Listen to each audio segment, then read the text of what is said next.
Hello everyone, welcome to my YouTube channel. মই নৱজ্যোতি দাস। এইটো ভিডিঅ'ত মই ৰেচিঅ' এণ্ড প্ৰপৰ্চনৰ আৰু এটা কনচেপ্ট ডিছকাছ কৰিম। ফাৰ্ষ্ট প্ৰপৰ্চনেল কি হয়, ছেকেণ্ড প্ৰপৰ্চনেল কি হয়, এইবোৰ তাৰ লগত আৰু কুৱেশ্যন কেইটামান ডিছকাছ কৰিম। ঠিক আছে, ইয়াৰ আগতো মই এটা ভিডিঅ' আপলোড কৰিছোঁ ৰেচিঅ' এণ্ড প্ৰপৰ্চনৰ। আপোনালোকে কোনোবাই চোৱা নাই যদি চাই ল'ব। লগতে এটা ছিৰিজ বনি আছে এপ্টিটিউডৰ, চাকৰিৰ বা এনেকুৱা ধৰণৰ এক্সামৰ কাৰণে, গভৰ্ণমেণ্ট এক্সামৰ কাৰণেই হওক, বেংকৰ এক্সামৰ কাৰণেই হওক, আপোনালোকে সেইকেইটাও ভিডিঅ' চাব পাৰে। ঠিক আছে, বাকী এতিয়া বেছি কথা নকৈ প্ৰব্লেমকেইটা ষ্টাৰ্ট কৰোঁ। প্ৰথমতে এটা প্ৰব্লেম চাই লওক আৰু এইখিনিতে কথা এটা কৈ দিওঁ, আপোনালোকে কি কৰিব, চেনেলটো লাইক শ্বেয়াৰ ছাবস্ক্ৰাইব কৰি দিব। এতিয়া এই কুৱেশ্যনটো চাওক, এইটো ইজি কুৱেশ্যন। কি হয়, পি এণ্ড কিউ ৰেচিঅ'টো কিমান দিছে? পি এণ্ড কিউ ৰেচিঅ' কিমান দিছে? 3:4 হৈ গ'ল। কিউ এণ্ড আৰ অনুপাত কিমান দিছে? এয়া আগতে শিকাইছোঁ, মানে ফাৰ্ষ্ট ভিডিঅ'টো শিকাইছোঁ। ঠিক আছে, এইটো ৰিকেপ টাইপৰ হ'ব। হৈ গ'ল। এতিয়া ইয়াত কি দিছে? P Q R. ইয়াত পি আছে, ইয়াত কিউ আছে, ইয়াত কিউ আছে, ইয়াত আছে। কিউ ইয়াত 4 আছে, ইয়াত 8 আছে। মিলি আছে জানো? নাই মিলা। তো কেনেকৈ মিলাব আছে? পি কিউ আৰ এইটো আছিলে, দেন পিত কি আছিলে? 3, 4, কিউত কি আছে? 8, 9, এইটো এইফালে বঢ়াব আছে, এইটো এইফালে বঢ়াব আছে। এনেকুৱা আছিলে 3, 8, 24, 8, 4 গুণ 32, 4, 9 গুণ কিমান হ'ব? 36। এইটো হ'ব। এতিয়া আপোনাক কি দিছে? P N R. তো পি এন আৰৰ ৰেচিঅ'টো কিমান হ'ব? পিত কিমান আছে? 24, আৰত কিমান আছে? 36। হৈ গ'ল 24 and 36। এতিয়া এটা অপশ্যন নাই দেখোন, কি হ'ব এইটো? কেঞ্চেলেশ্যন কৰক। 2ৰে কাটিলে 12 বাৰ, 2ৰে কাটিলে কিমান? 18 বাৰ। 2ৰে কাটিলে 6 বাৰ, 2ৰে কাটিলে কিমান? 9 বাৰ। 2ৰে কাটিলে 3ৰে কাটিলে 2 বাৰ, 3ৰে কাটিলে 3 বাৰ। কিমান হ'ব? 2:3 অপশ্যন নম্বৰ চি। ঠিক আছে, এটা কনচেপ্ট শিকো। কনচেপ্ট হ'ব, কনচেপ্ট। এতিয়া আপোনালোকে শুনি আছে অনুপাত আৰু সমানুপাত। এতিয়া সমানুপাত কেনেকৈ কৰিম বুজি পাইছেনে? ৰেচিঅ' এণ্ড প্ৰপৰ্চন থাকে নহয়। প্ৰপৰ্চনটো কি হয়? এতিয়ালৈকেতো এইবিলাক কি হয়? ৰেচিঅ' কৰি আছোঁ। এতিয়া প্ৰপৰ্চন কেনেকৈ হ'ব এইখিনি চাওক। এতিয়া আপোনাক মই কি বুলি কৈছিলোঁ? এ অনুপাত বি। এইটো মিনিং কি কৰে? এইটো মিনিং কি কৰে? এ আপন বি এইটো থাকে। এইটো মিনিং কি কৰে? এ ডিভাইডেড বাই বি। চি অনুপাত ডি, এইটো মিনিং কি কৰে? চি ডিভাইডেড বাই ডি। ইয়াত যদি এনেকুৱা এটা চিম্বল লগাই দিছোঁ, হ'ব, এইটোৰ মিনিং কি কৰিব? সমান চিন। এইটোকে কি বুলি ক'ব? তোমাৰ প্ৰপৰ্চনেল। ঠিক আছে, কি বুলি ক'ব? সমানুপাত। বুজি পাইছেনে? এইটো কি লিখিলে? এইটো মিনছ এইটো, এইটো মিনছ এইটো, আৰু এইটোৰ মাজত ইকুৱেল চাইনটো লগাই দিলে লগে লগে সমানুপাত কৰিছোঁ। হ'ব, এতিয়া এইটো যদি কেলকুলেশ্যন কৰোঁ, চিম্প্লিফিকেশ্যন কৰোঁ, ইয়াৰ এইটোৰ লগত ডিটো পূৰণ হ'ব, ইয়াৰ চিটোৰ লগত বিটো পূৰণ হ'ব। এইখিনিৰ পৰা এইটোৱে কনক্লুজন ল'ব পাৰি। এতিয়া এই বস্তুটো আমি যদি ভালদৰে চাওঁ, কি হৈছে চোৱা, ইয়াৰ এ লগত এইটো মাল্টিপ্লিকেশ্যন হৈছে আৰু বিৰ লগত এইটো মাল্টিপ্লিকেশ্যন হৈছে। বুজি পাইছেনে? বুজি পাইছা? তো বিৰ লগত এইটো মাল্টিপ্লিকেশ্যন হৈছে। যদি তোমাক মই কি দিলোঁ, এইটো ক'ত ইউজ কৰিম চোৱা, যেনিবা তোমাক দিলোঁ 2:3 অনুপাত কি কওঁ? 6:x। এতিয়া তোমাক মই ক'লোঁ এক্সৰ ভেলুটো কিমান? এক্সৰ ভেলুটো কিমান কেনেকৈ উলিয়াবা? ইয়াৰ লগত এইটো মাল্টিপ্লিকেশ্যন কৰা ডাইৰেক্ট। এতিয়া এইবিলাক লিখি এ বাই বি এইবিলাক 2/3 এইবিলাক লিখিব নালাগে। 2 into x কিমান হ'ব? 2x। 3 into 6 কিমান হ'ব? 18। তো এক্সৰ ভেলুটো কিমান হ'ব? 18/2। এইটো কি বুলি ক'বা তুমি? কি ক'বা? 9 হৈ গ'ল। এতিয়া এই এক্সটো তোমাৰ কি নম্বৰত আছে? 1, 2, 3, 4। 1, 2, 3, 4। এতিয়া কি বুলি ক'বা তুমি? Fourth proportional. ইয়াত ফৰ্মুলাবিলাক তোমালোকে লিখি থোৱা দেখিছা হয় নাই? তো বুজি পাইছা না কেনেকৈ উলিয়ালো এইটো? Fourth proportional. অসমীয়াত হয়তো নামটো এনেকৈ কয়, চতুৰ্থ সমানুপাত। হ'ব, অকণ নামটো আপোনালোকে চাই ল'বচোন অসমীয়াত কি আছে আৰু কমেণ্ট কৰি জনাব। মই নামটো পাহৰিছোঁ অকণমান। হ'ব, তেনেকৈ এতিয়া চাওক, এইটো যদি ফ'ৰ্থ প্ৰপৰ্চনেল, এইটো কি হয়? 3 নম্বৰ থকাটো কি হ'ব? Third proportional. কি হ'ব? তৃতীয় সমানুপাত। হ'ব, এইটো কি হ'ব? ছেকেণ্ড। এইটো কি হ'ব? ফাৰ্ষ্ট। হৈ গ'ল। Third proportional, second proportional, first proportional and fourth proportional. বুজি পাইছেনে? এতিয়া ইয়াতে আপোনালোকে ফৰ্মুলাবিলাক পঢ়ি থাকে মই ফৰ্মুলাবিলাক লিখিম কিন্তু প্ৰথমতে আৰু এটা অংক কৰক চোৱা মই তোমাক দিলো 2:3 সমানুপাত x অনুপাত কিমানটো 6 দিছো তোমাক কইলে x ৰ ভ্যালুটো কিমান x ৰ ভ্যালুটো কিমান কেনেকৈ উলিয়াবা এটো এতিয়া ইয়াত কইলে x ৰ ভ্যালুটো কিমান x ৰ ভ্যালুটো কিমান কেনেকৈ উলিয়াম এটো পেনৰ কালাৰটো চেঞ্জ কৰি লম কিমান কৰিবা এটোৰ লগত এন্ডিংৰ লগত এন্ডিং দুটা a d হয় তো কিমান হ'ব এটো 12 এটোৰ লগত এটো মাল্টিপ্লাই কৰিলে কিমান হ'ব 6 লগতে x 6x কি বুলি কয় 3x কিমান আহিব এটো 3x তো x ৰ ভ্যালু কিমান হ'ব 12 আপন 3 এটো হ'ব ইকুয়াল টু x কিমান হ'ব 4 x ভ্যালুটো কিমান হ'ব 4 এতিয়া এই যেটো 4 কলো এটো তোমাৰ কি বুলি কবা এতিয়া কি হয় এটো থাৰ্ড proportional বুঝি পাইছে না থাৰ্ড proportional এটা fourth proportional কথা থাৰ্ড proportional কথা সেকেন্ড proportional কিবা ফৰ্মুলা দৰকাৰ আছে নাই ন বুঝি পাইছে নে কেনে কৰিম আৰু এটা কনসেপ্ট শিকা এতিয়া তোমাক fourth proportional থাৰ্ড proportional শিকাই আছো যেনিবা তোমাক মই কোৱেশ্চন দিলো 2 অনুপাত 3 calculate third proportion কেনেকৈ কৰিবা তো চোৱা এটো কেনেকৈ কৰিবা এটো 2 অনুপাত 3 এটো কোৱেশ্চন আগত এটো কোৱেশ্চন ল থাৰ্ড proportional লাগে ইয়াৰ আগত এটা অৰ্ড আছে 2 3 এন্ড আৰু এটা কি দিলো 6 দিছো calculate fourth proportional কেনেকৈ কৰিবা 2 3 এটো লিখিলা এটো যেটো আছে এই 6 to means থাৰ্ড নাম্বাৰ আছে এটো 6 এনেকা ঠিক আছে দেন ইয়াৰ পিছত কি লিখিবা x তো fourth proportional লাষ্ট নম্বৰটো হয় d হ'ব তো এটো কেনে কৰিবা 2x এটো কইলে 18 তো fourth proportional ভ্যালু কিমান হ'ব 18 upon 2 equal to 9 এটা সব 2 3 6 লিখিছো হয় নাই 2 3 and 6 calculate four proportional লেখা দিয়া আছে calculate fourth proportional এটো লেখব এটা পাৰিবা নেক্সট আৰু এটা কোৱেশ্চন চাও বুজি পাইছা নেক্সট তোমাক মই কলো 2 3 calculate কি কও থাৰ্ড proportional যেটো ফাৰ্স্ট কোৱেশ্চনটো কৰিছিল কেনে কৰিবা 2 ratio 3 লিখিবা এই 3 টো আকৌ এবাৰ লিখিবা দেন x এৰ কি এটা দেখুন তুমি এটা কৰিব পাৰা এটা দেখুন 1 2 3 4 দেখুন 4 proportional মই কলে থাৰ্ড proportional দিয়া বলে এনো 4 proportional আপুনি ভুল কৰিছে নহয় সো এটো মিনিং কি কৰিছে এটোৰ মিনিং কি কৰিছে 2 to 3 লগতো আছে এটো যদি a b লিখো হৈ গল আকৌ এটো 3 হয় না আকৌ 3 টো ইয়াৰ লগত আছে নাই বুজি পাইছে না এটো যদি c বুলি কও হৈ গল ধৰিব পাৰি গলো হয় না তো মাইনাস কি আছে a b c a কিমান আছে 2 b কিমান আছে 3 c কিমান আছে x তো থাৰ্ড হৈ গল 1 2 3 থাৰ্ড proportional হৈ গল তো এটো কেনে কৰিম এটো লগত এটো মাল্টিপ্লাই কৰো হৈ গল এটো কিমান হ'ব 2x আৰু ইকুৱেল টু 9 এটো কাৰণে এটো কোন চেঞ্জ কৰি দিও ভ্যালুটো এটো কি কই দিও এটো 6 বনাই দিছো হৈ গল এটো 2 and 6 তেটা ডিভাইড যাব তো 2 6 তো এটো কয় 2 into x কইলে 2x 6 into 6 কইলে 36 তো x ইকুয়াল কিমান হ'ব 36 upon 2 equal to 18 তো থাৰ্ড proportional ভ্যালু কিমান আহি গল 18 হ'ব এতিয়া এই সেম কোৱেশ্চনৰে সেম কোৱেশ্চনটো মই কি কলো এটা সব থাৰ্ড নম্বৰ এটা থাৰ্ড কোৱেশ্চন এটা কি দিও এটা 8 and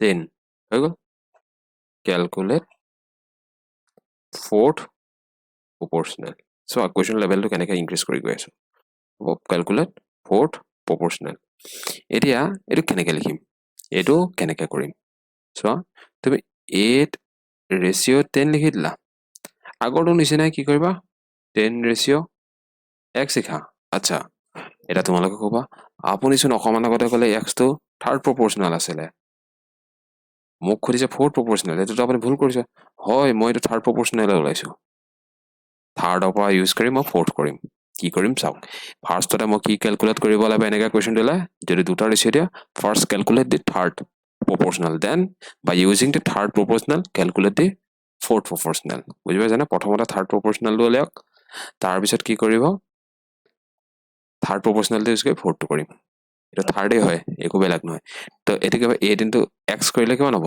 8x 8x 10 into 10 কৰিলে কিমান হ'ব 100 হৈ গ'ল এটা এটো ক্যালকুলেট নহব না যাব এটো কাৰণে কোন ভ্যালুটো মই চেঞ্জ কৰো এটো এটা জায়গাত কিমান দিও 4 হ'ব এটো কিমান দিছে 4 এতিয়া এইবিলাক ভাবিন না মই এই কোৱেশ্চনটো নিজে বনাই আছো কেনে এনেকুৱা হৈ আছে ঠিক আছে পৰীক্ষাত ক্যালকুলেট কৰিবলৈ ভাল নম্বৰ দিব তো 4 কৰিলে কেন x কিমান 4 আৰু 100 কৰিলে 25 তো থাৰ্ড প্ৰপৰ্চনেল কিমান পালা 25 তো থাৰ্ড প্ৰপৰ্চনেল কিমান পালা 25 মিন্স এটো যদি লিখিব যাও কেনে হ'ব 4 10 25 এটা এটো নিচিনা আহি গৈছে এটো নিচিনা আহি গৈছে তিনটা আছে এটা ফ'ৰ্থ প্ৰপৰ্চনেল উলিয়াব পাৰিম ফ'ৰ্থ প্ৰপৰ্চনেল উলিয়াব পাৰিম কেনেকৈ এটা ফ'ৰ্থ প্ৰপৰ্চনেল 4 ratio 10 এটো ইউজ কৰিম 25 ratio x হৈ গ'ল 1 2 3 4 টো 4 আহি গ'ল এটা কৰো কেনেকৈ 4 into এটো কৰিলে কিমান হ'ব 4x 10 into এটো কৰিলে কিমান হ'ব 250 এটা ফ'ৰ্থ প্ৰপৰ্চনেল কিমান হ'ব 250 upon 4 হৈ গ'ল 2 ৰে কাটিলে দুবাৰ 2 ৰে কাটিলে 2 2 1 2 5 এটো ডেসিমেলত আহি যাব এতিয়া 2 4 গুণ 12 2 2 গুণ 4 2 তো কেন 4 62.5 হ'ব এটা এটো পইণ্টত নিলিখি লৈ এটো ৰেচিঅটো কনভাৰ্ট কৰিব পাৰিব নহয় ফ্ৰেকচনলে এইবিলাক অলৰেডি মই শিকাইছো ঠিক আছে যদি কোনোবাই চোৱা নাই ৰেচিঅ চেপ্টাৰটো অকমান চাই ল'ব এটো মই এনেকৈ নিলিখিলে যেনিবা ৰেচিঅটা লিখি থলে কি আছে 125 divided by 2 লিখি থৈ দিব পাৰিলে জানো এটা 125 into 2 এটো কেনেকৈ মই ফ্ৰেকচনলে কনভাৰ্ট কৰি ফ্ৰেকচনত আছে ন 125 divided by 2 এটো ভগ্নাংশত আছে ভগ্নাংশ হ'ব কেনেকৈ আমি ইন্টিজাৰ বিলাক কনভাৰ্ট কৰিম এইবিলাক শিকাইছো মোৰ পাছ ইয়াত আছে কনসেপ্ট শিকোৱা হ'ব কনসেপ্টটো বুজি পাইছে মই আশা ৰাখিছো হ'ব এইখিনি চাই ল'ব এইখিনি ইম্পৰ্টেন্ট হয় ঠিক আছে নেক্সট এটা কনসেপ্ট হক mean proportional mean proportional এটা অসমীয়াত মই নামটো অকমান পাহৰিছো ঠিক আছে তাৰ কাৰণে মোৰ বেয়া নাপাব mean proportional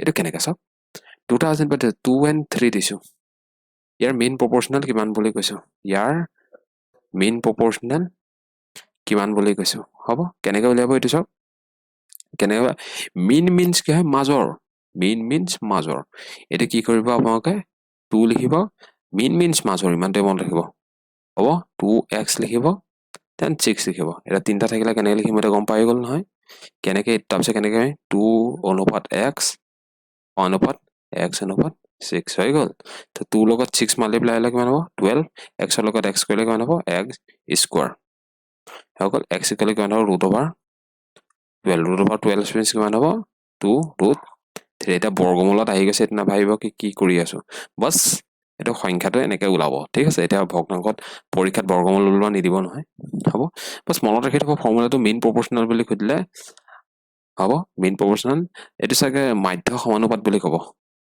মাধ্য সমানুপাত মই নামটো অকমান নাজানো হা মই এটো কাৰণে মই বাস এটো কৈছো হে যি হওক এটো mean proportional আপুনি কেনেকৈ উলিয়াব যেটো সংখ্যা আছে তাৰ স্কয়াৰ ইকুৱেল টু কি আছে কি হ'ব এটো তাৰ মাল্টিপ্লিকেশন হৈ গ'ল এটো যদি a দিয়া এটো b দিয়া কি হ'ব a b তোমাক কৈছে a b ৰ mean proportional কিমান বুলি ক'লে কি লিখিবা √a b বাস ইমানটোই কনসেপ্টটো ইমানটোই তো mean proportional ফৰ্মুলাটো কিমান হ'ব √a b হৈ গ'ল এটা ডুপ্লিকেট নাম্বাৰ ট্ৰিপ্লিকেট নাম্বাৰ এই কেইটামান আছে ডুপ্লিকেট ৰেচিঅ ট্ৰিপ্লিকেট ৰেচিঅ এনেকৈ কেইটামান আছে এইকেইটা এটা শিকক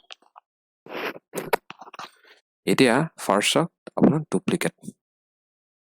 ডুপ্লিকেট ৰেচিঅ ডুপ্লিকেট আপোনাক ৰেচিঅ এটা দিয়া আছে a অনুপাত b তাৰ আপোনাৰ ডুপ্লিকেট কেনেকৈ উলিয়াব যেটো সংখ্যা দিয়া আছে তাৰ স্কয়াৰ কৰি দিব b টোৰ কি কৰি দিব স্কয়াৰ দিব হৈ গ'ল ডুপ্লিকেট ৰেচিঅ আপোনাক ক'লো ট্ৰিপ্লিকেট ৰেচিঅ triplicate ratio হ'ব triplicate ratio means কি যিটো সংখ্যা দিয়া আছে তাৰ কিউব কৰি দিব এইটো সংখ্যা যিমান আছে তাৰ কিউব কৰি দিব বুজি পাইছা না এটা ইয়াত एग्जांपल এটা চাই লও আপোনাক কলো 2 অনুপাত 3 ইয়াত ডুপ্লিকেট ৰেশিও কিমান হ'ব ডুপ্লিকেট ৰেশিও কিমান হ'ব 4 অনুপাত 9 খতম ট্ৰিপ্লিকেট কিমান হ'ব ট্ৰিপ্লিকেট কিমান হ'ব ইয়াৰ কিউব কৰিলে কিমান হ'ব 8 আহিব ইয়াৰ কিউব কৰিলে কিমান হ'ব 27 আহিব খতম হৈ গল এতিয়া থাৰ্ড সাব ডুপ্লিকেট আহিলে কি কৰিব এই নাম্বাৰটো যেটো দি আছে তাৰ বৰ্গমূল লৈ লব এফালে যেটো নাম্বাৰ দি আছে তাৰ বৰ্গমূল লৈ লব সাব ডুপ্লিকেট হ'ব তেনেকে সাব ট্ৰিপ্লিকেট আহি গলে কি কৰিব তেতিয়ালে বুজি পালে যেটো সংখ্যা আছে তাৰ কি কৰিব কিউব বৰ্গমূল লৈ লব কিউব বৰ্গমূল আৰু ইয়াৰ কি আছে ইয়াৰ বৰ্গমূল লৈ লব মানে এটো মিন্স কি কৰে a ওপৰত 1/3 b ওপৰত 1/3 এটো লৈ লব বুজি পাইছে না এটা জানিবা এটোৰে দিছে সাব ডুপ্লিকেট কিমান হ'ব 4 অনুপাত 2 তো আপোনাৰ কেনেকৈ লিখিব 4 ৰ বৰ্গমূল 9 ৰ বৰ্গমূল কিমান হ'ব 2 অনুপাত 3 এটো কোৱেশ্চনে যদি সাব ট্ৰিপ্লিকেট দিও সাব ট্ৰিপ্লিকেট কি হ'ব 8 ৰ ওপৰত কি কৰি দিবা 13 27 ওপৰত কি লগাই দিবা 13 এটো ভাঙিলে কিমান হ'ব 2 অনুপাত 3 খতম आंसर হৈ গল দেখনি বুজিলে সাব ট্ৰিপ্লিকেট মেইন প্ৰপোৰ্শনাল বুজি পালে হ'ব কনসেপ্ট এটা বুজি পাইছে নহয় এতিয়া কোৱেশ্চন কেটামান কৰক এটা এই গিটাৰ মই কোৱেশ্চন এটা নিদিও হ'ব আহিব পাৰে কোড মাজত এটা কিন্তু এতিয়া মই নিদিও চাগে এতিয়া পঢ়ক কোৱেশ্চনটো কি আছে প্ৰথমতে নিজে কৰিব চেষ্টা কৰিব ঠিক আছে A and B have monthly income ratio 5 অনুপাত 6 and monthly expenditure ratio 3 অনুপাত 4 if they have 1800 and 1600 respectively then find the monthly income of B ক আৰু খৰ মাহিলী আয় 5 অনুপাত 6 আৰু মাহিলী ব্যয় 3 অনুপাত 4 যদি তেওঁলোক কম 1800 আৰু 1600 টকা সঞ্চয় কৰে তেন্তে মাহিলী আয় বিৰ বিচাৰি উলাওক হ'ব আপোনাৰ দুজন মানুহ লৈছে A আৰু B এৰ ইনকাম means I ঠিক আছে তাৰ কিমান দিয়া আছে অনুপাত 5 অনুপাত 6 এটো দিয়া আছে আৰু ব্যয় means কি আছে খৰচ তো এটো কি হবে এক্সপেন্ডিচাৰ খৰচ কিমান দিয়া আছে 3 অনুপাত 4 হৈ গল এইখিনি এটা বস্তু চাওক এৰ যদি মই খৰচটো মানে ইনকামটো যদি x বুলি ভাবি লও তো এৰ ইনকাম কিমান হ'ব 5x টকা হ'ব এৰ এক্সপেন্ডিচাৰ যদি মই 3y ভাবি লও এটো হ'ব 3y হ'ব বিৰ মই ইনকামটো 6x ভাবি লও আৰু বিৰ খৰচ মই কিমান ভাবি লও 6y এটোই আছে এটো আছে এটো কি আছে এৰ ইনকাম বিৰ হৈ গল এটা বস্তু আপোনাক কি জানে মানুহে যিমানখিনি আয় কৰিব তাৰ পৰা হি কি কৰিব প্ৰথমতে খৰচ কৰিব আৰু যিখিনি বাকি থাকিব লাভখিনি কি কৰিব সঞ্চয় কৰিব বা কি কৰিব হি জমা কৰিব এটোই হয় means হি যিমানখিনি ইনকাম কৰিছে তাৰ পৰা খৰচ কৰিব আৰু লগতে যিখিনি বাকি থাকিলে এইখিনি কি কৰিব সেভিংস কৰিব এটোই আছে এটা সেভিংস টু লেভেল কিমান হ'ব ইনকাম মাইনাস এটো কলে সেভিংস আহি যাব আচ্ছা বুজি গলো ন এটা কি কৰিম মানে ইনকাম বা এক্সপেন্ডিচাৰটো কি কৰিম বিয়োগ কৰিম তো ইনকাম যদি 5x আছিল তাত যদি 3y যদি এক্সপেন্ডিচাৰ কৰিছে কিমানখিনি সেভ হৈছে 1800 যদি ইনকাম 6x আছে আৰু সেভিংস যদি হি কৰিছে কিমান 4y তেন্তে তাৰ এটো কিমান জমা হৈছে বুলি কৈছে 1600 টকা বুজি পালে না এটা এটো সমীকৰণটা সমান কৰিব আছে এই সমীকৰণটা কি আছে সমাধান কৰিব আছে কেনে কৰিম চাওক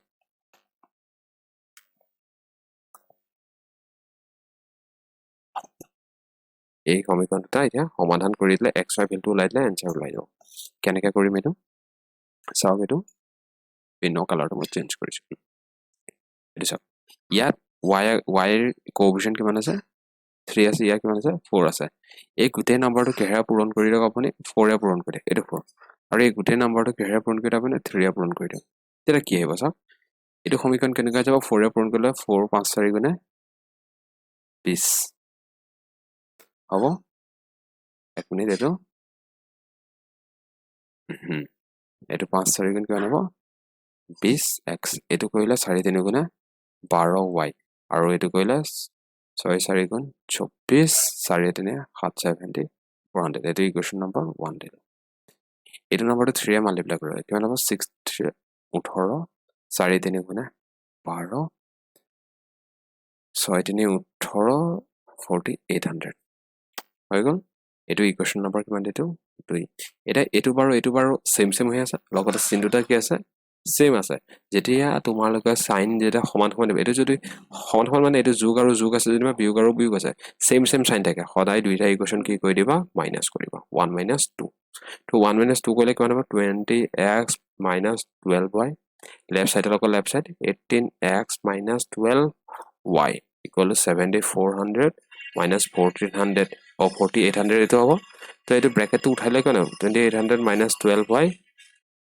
18x minus plus 12y হ'ব ইকুৱেশ্যন সলভ কৰিবটো শিকিব ঠিক আছে 6 8 14 এইটো হ'ব 4 2 6 2600 হ'ল তো এইটো আৰু এইটো কেনসেল যাব এইটো বা এইটো গলে কিমান থাকিব yx equal to 2600 তো x equal কিমান হ'ব 1300 হৈ গ'ল x equal কিমান পালে 1300 এতিয়া ইয়াত কি কৰিছে b ৰ ইনকামটো হৈ গ'ল না y ভ্যালুটো উলিয়াব আছে জানো y ভ্যালুটো উলিয়ালে এক্সপেন্ডিচাৰ উলিয়াই দিব x ভ্যালুটো আহি গ'লে b ৰ ইনকামটো তোমাৰ হিচাপে কিমান আছিল 6x b ৰ ইনকামটো তোমাৰ হিচাপে কিমান আছে income of b income of b তোমাৰ হিচাপে কিমান ধৰিছিল এইটো 6x হৈ গ'ল তো 6x ভ্যালুটো উলিয়ালে ইনকাম অফ b তোমাৰ হিচাপে 6x তো 6x উলিয়াই দিয়া 6x 6 cross 1300 কিমান হ'ব 0 0 6 3 18 7800 অপশন আছে না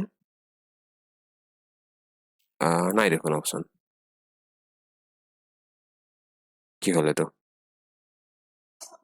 আচ্ছা এই কোৱেশ্চনটো অকমান ক্যালকুলেশন ভুল হল ন এই কোনটো ক্যালকুলেশন ভুল হৈছে ঠিক আছে এইটো তো ইয়াতে ক্যালকুলেশনটো ভুল হল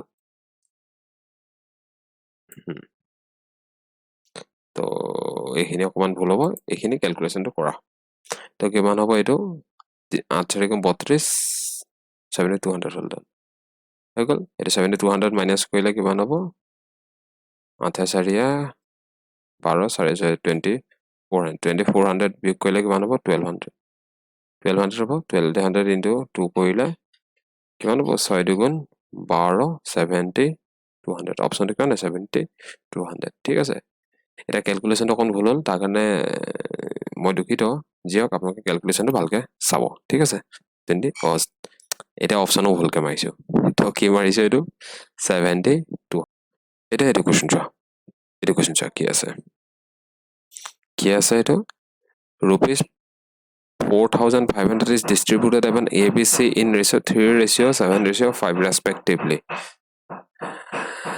যদি 500 টকা যোগ কৰা হয় is shared then in ratio কি কৈছে 4500 টকা পৰিমাণ ক্ৰমে 3 অনুপাত 7 অনুপাত 5 অনুপাতত ক খ গড় মাজত বিতৰণ কৰিব লাগে যদি হে শেয়াৰ প্ৰতি শেয়াৰত 500 টকা যোগ কৰা হয় তেন্তে ধনৰ নতুন অনুপাত কিমান হ'ব এটো কৈছে মিন্স এটো কি আছে আপোনাৰ মুঠ পইচা 4500 টকা আছে কি আছে কেইজন মানুহ আছে তাতে ডিস্ট্ৰিবিউট কৰি আছে এ বি সিৰ মাজত কেনেকা এ যদি 3 ভাগ পায় পইচাটোৰ এই 7 ভাগ পাব ই কিমান হ'ব 5 ভাগ পাব এটোই আছে তাৰপিছত 500 টকা এটা যোগ কৰিম তেতিয়ালে নতুন অনুপাত কিমান হ'ব এটো সুধিছে ঠিক আছে ইয়াত কি আছে 500 টকা এটা আমি যোগ কৰিম ইয়াতো 500 টকা যোগ কৰিব লাগিব ইয়াতো 500 টকা যোগ কৰিব লাগিব ইয়াতো 500 টকা যোগ কৰিব লাগিব নতুন অনুপাত উলিয়াৰ আগত পুৰণি কিমান হে পইচা পাইছে কিনিলা আপোনাৰ তোমাৰ হিচাপে কিমান পইচা পাব লাগে বা আপোনাৰ হিচাপে কিমান পাব লাগে 7 নে 10 পাছে 15 তো 15 টকা আপোনাৰ হিচাপে পাব লাগে আৰু তাৰে ভ্যালুটো ইয়াত কিমান আছে 4500 এটো কালে 15 3 গুণ 45 তো কিমান হ'ব এটাৰ ভ্যালু কিমান হ'ব 300 তো 3 ৰ ভ্যালু কিমান হ'ব 3 3 যা 900 এইটোৰ ভ্যালু কিমান হ'ব 3 7 গুণ 2100 এইটোৰ ভ্যালু কিমান হ'ব 5 3 গুণ 1500 এইটো হ'ব এইটো যোগ কৰিলে কিমান হ'ব 1400 এইটো যোগ কৰিলে কিমান হ'ব 2600 এইটো যোগ কৰিলে কিমান হ'ব 2000 তো এইটো ৰেশিওটো খুলিছে হয় দুটা জৰিয়া এইটো দুটা কেনসেল হ'ব দুইটা কাটলে 7 বাৰ দুইটা কাটলে 13 বাৰ দুইটা কাটলে 10 বাৰ 7 10 39 10 7 39 10 আচ্ছা এই অনুপাত কেইটা ইয়াত এনেকে লিখি থোৱা আছে এইটো অপশন ঠিক আছে বুজি পাইছেনে ইয়াত কি লিখা আছে এ সি বি লিখা আছে এটো কি আছে এ সি বি হৈ আছে হ'ব মানে c টোতে 10 ওলাইছে বুজি পাইছে নে নেক্সট কোৱেশ্চনটো চাওক এটোত কি আছে two is the two age of the age of two person is 4:7 the age of one of them is more than 30 years what is the sum of their present age দুজন ব্যক্তিৰ বয়সৰ অনুপাত কিমান আছে 4:7 আৰু ইয়াৰে এজন বয়স আনজনতকৈ 30 বছৰ বেছি তেনে তেওঁলোকৰ বৰ্তমান বয়সৰ যোগফল কিমান এটা ভাবি লওক আপোনাৰ দুজন মানুহ আছে মানুহজন কিমান হয় a and b বয়সৰ অনুপাত কিমান আছে 4:7 এজন মানুহ আনজনতকৈ কিমান আছে 30 বছৰ ডাঙৰ হয় না এজন মানুহ আনজনতকৈ 30 বছৰ ডাঙৰ আপোনাৰ হিচাপে এটো একো দিয়া নাই প্ৰেজেন্ট এজৰ কথাই কৈছে এটো মিন্স কিমান হয় প্ৰেজেন্ট এজ মানে বৰ্তমান বয়সৰ অনুপাত দিছে হ'ব এজন আনজনতকৈ কিমান 30 বছৰ ডাঙৰ আৰু আপুনি কি দেখি আছে এজন আনজনতকৈ কিমানটো ডাঙৰ হৈছে ইয়াত আছে 7 আছে 4 আপোনাৰ যে কিমান ডাঙৰ 3 ডাঙৰ হৈ আছে এটো হয় তো 3 ভ্যালুটোৱে কিমান দিয়া আছে ইয়াতে 30 তো 1 ৰ ভ্যালুটো কিমান হ'ব 10 এটো হ'ব 1 ৰ ভ্যালুটো কিমান হ'ব 10 বুজি আছে 1 ৰ ভ্যালুটো কিমান হ'ব 10 তো ইয়াৰ ভ্যালু কিমান হ'ব 4 দুগুণ 40 বছৰ ইয়াৰ ভ্যালুটো কিমান হ'ব 7 দুগুণ 70 বছৰ হৈ গল তেওঁলোকে এটা বৰ্তমান বয়সৰ যোগ কৰিছে বৰ্তমান এজনৰ এৰ বয়স কিমান আছে আৰু বি বয়স কিমান আছে তাৰ যোগ কৰিছে এৰ বয়স বৰ্তমান কিমান হৈ গল তোমাৰ কি বুলি কয় ইয়াত ক্যালকুলেট কৰিলে কিমান আছে 40 বছৰ আৰু বিৰ বয়স কিমান আছে 70 বছৰ দুইটা যোগ কৰিলে কিমান 110 years হৈ গল option number B next question চাওক এটো কোৱেশ্চনত কি আছে the ratio of amount a and b is 4:c 4:3 and sum of their amount is 700 what is the amount in rupees should be give to b to make a ratio 1:1 ক আৰু খৰ পৰিমাণৰ অনুপাত 4:3 আৰু তেওঁলোকৰ ধনৰ যোগফল 700 টকা তাৰ কিমান পৰিমাণ টকা এই অকমান দি আছে কিমান পৰিমাণ বিগ দিব লাগিব যাতে তেওঁলোকৰ অনুমান কিমান হয় 1:1 হয় মিন্স এই কোৱেশ্চনটো বুজিব চেষ্টা কৰক এ আৰু বি দুজন মানুহ আছে দুইজনৰ পইচা অনুপাত কিমান আছে 3:4 হ'ব আৰু তেওঁলোকৰ যদি পইচাটো মই যোগ কৰো এ আৰু পইচা যদি বি এৰ মই পইচা যোগ কৰো কিমান টকা হ'ব লাগে 700 টকা হ'ব লাগে এটা এটো পইচা বেছি আছে ইয়াত চাই তো কিমান টকা দি দিম কি আৰু অনুপাত কিমান হয় 1:1 হৈ যায় এটো সুধিছে হ'ব এতিয়া তোমাৰ হিচাপে পইচা কিমান হ'ব লাগে 700 4 7 হ'ব লাগে তো এটোৰ ভ্যালু কিমান হৈছে 700 টকা তো 1 পাৰ্ট ভ্যালু কিমান হ'ব 100 rupees তো ইয়াৰ লগত 100 যোগ কৰিলে কিমান হ'ব 400 ইয়াৰ লগত 100 পূৰণ কৰিলে কিমান হ'ব 100 পূৰণ কৰিলে কিমান হ'ব 300 তো এটো 1:1 বনাবলৈ কিমান হ'ব ইয়াৰ পৰা ইয়ালৈ কিমান ট্ৰান্সফাৰ কৰিব লাগিব 50 rupees তেতিয়া এই কিমান হ'ব ইয়াত থাকিব 350 ইয়াত থাকিব কিমান 350 তেতিয়া এটো কিমান হ'ব ৰেশিওটো সমান হ'ব তো কিমান টকা ট্ৰান্সফাৰ কৰি দিম 50 rupees তো অপচন নম্বৰ সি ঠিক আছে আৰু কোৱেশ্চন বহুত আছিল এটা নকৰাও নেক্সট ভিডিওত আকৌ কৰাম ঠিক আছে এইবিলাক কোৱেশ্চন তো দিয়া থ্যাংক ইউ বাকি তোমালোকে বুজি পাইছা না কমেন্ট কৰি জনাবা বা আপোনালোকে বুজি পাইছা না কমেন্ট কৰি জনাব ঠিক আছে বাকি চেনেলটো লাইক শেয়াৰ সাবস্ক্ৰাইব কৰি দিব বাকি নেক্সট ভিডিওত লগ পাম